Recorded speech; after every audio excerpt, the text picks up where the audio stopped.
be always pretty. When it's always pretty, it's boring, right?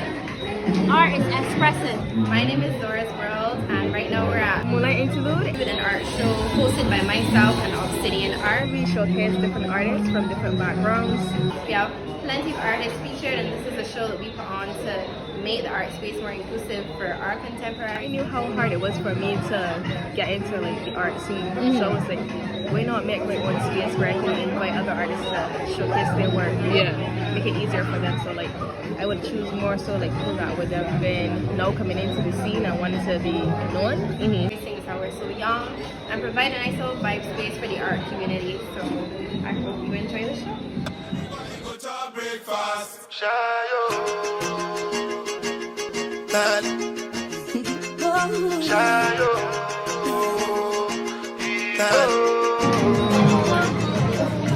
Zora was taking me through the art gallery. We were talking about how your work is so distinctive because it has this African futurism in it. We're here, we have Obsidian Art. I co-host these art shows with her. Her name is Christina, and with her work, it's very unique. And I feel like once you know her work, you're gonna recognize it anywhere with the line work, how Afro-futurism it feels like. The different mixed media she adds to her pieces, I admire it so much. Yeah, it's about Afrocentrism. It's like a lot of Afrocentric symbolism and a lot of metaphors and a lot of storytelling. They're related to African history or Barbadian history. So like the piece that I have inside is the one with the mask. It's about the Houston burial ground.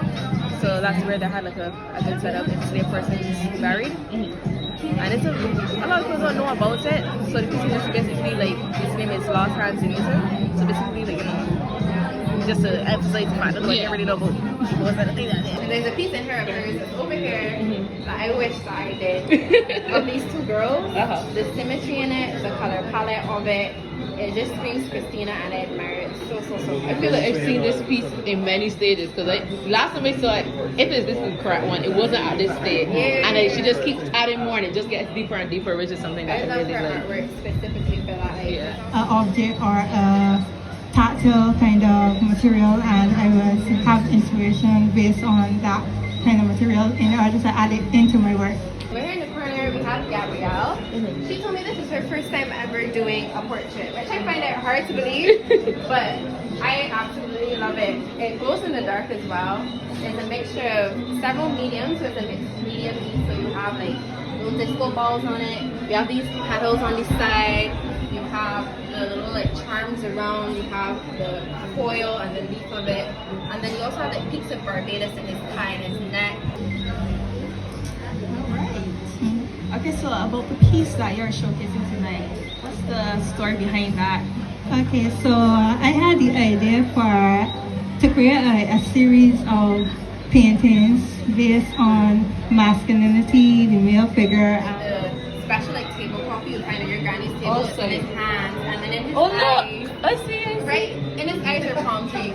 So her work is so detailed, it's so layered, and I feel like it captures that Barbadian essence but with like a fresh take. So this summer I was working with a production company, so it was more so like online social media production work. So pivoting from that, I didn't have the time to do any sort of artwork. So I have not painted in like 4 months. So this was the first piece I did after that 4-month hiatus. It's on Broad Street, so it's a mashup of what it looked like in the past. You can see with like the different street vendors, but it looks like presently with columns right there in the corner, and how I envision it to look 50 years from now. So it's a Broad Street type kind of. That's so cool. I love that.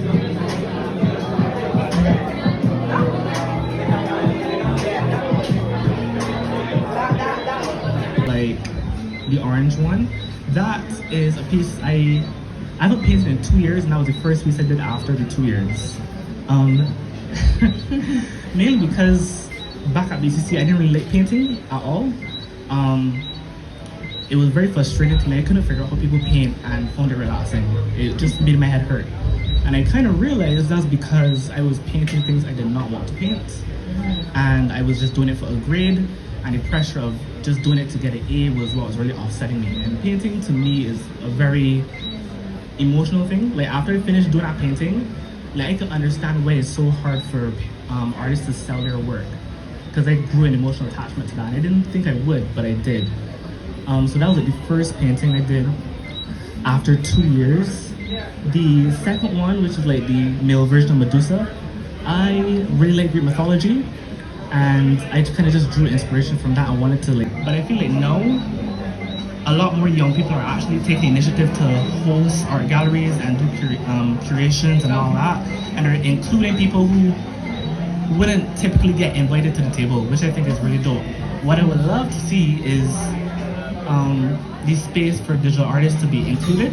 So not just paintings, you know, probably include like a projector at the gallery so that they can do a slideshow, or even maybe doing live painting. Some person can hook up a projector and draw on their tablet, and that could be their version of live painting. I would love to see that like come to be. So yeah, that's. This was the first ever glow in the dark piece I did, and it was a year ago to like September this exact date. Oh, sweet. So it works for the shows going on. So yeah, the brief like you said, it was like cyberpunk, have fun, very vibrant, very futuristic and textured. So we borrowed it for this art show, Moonlight Interlude. The last one was Sunset Interlude, and it fits in with the vibe and the theme for tonight. Wonderful. How do you feel about this piece, being that it's your first glow in the dark piece, and this is, did it inspire the fact that this is now a glow in the dark show, or does it have any correlation? So for me, when it was a daunting task, I was kind of nervous about it, but I embraced it. There's probably like 2 layers of previous paintings underneath it of like trial and error. Oh, sweet. But because that's why it's kind of textured. When you go up to it or look to it, and the side is kind of raised. So after like dabbling with different textures of the hair and coming out with this, and it was my first time with this medium. So I'm very proud about it. I think if I was to do it now, a year later, it would be completely different. But that's the fun part about art. You get to see your growth. If I tackle this again, I don't know what I would or what I wouldn't do. I would change it up. So I wouldn't change this as it is now. You go bow for the result, though. Nothing to discuss, oh. Cause I did win by default and without any doubt, oh. I'm a me happy adult, oh. I no go feed the girl, I no go feed the girl, it's out, oh. I'm a mind.